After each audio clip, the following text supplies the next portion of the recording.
dito sa bahay eh. Kung sumagot-sagot ka, grabe. Sa school nyo, hindi ka rin makasagot. Hindi ko naman talaga. Tinatawag ka! Wala ka natututunan sa school nyo? Mahirap lang talaga yung Pag pinag-resign kayo ng teacher nyo, sumagot kayo.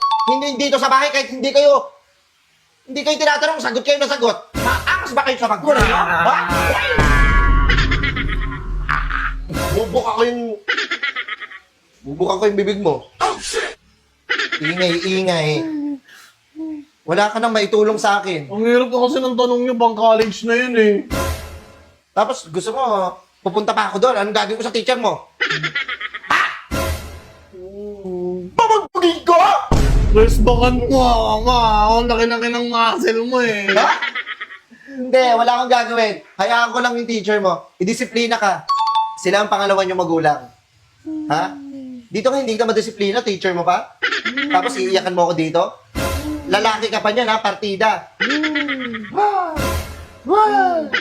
Papaluin kita! Wow!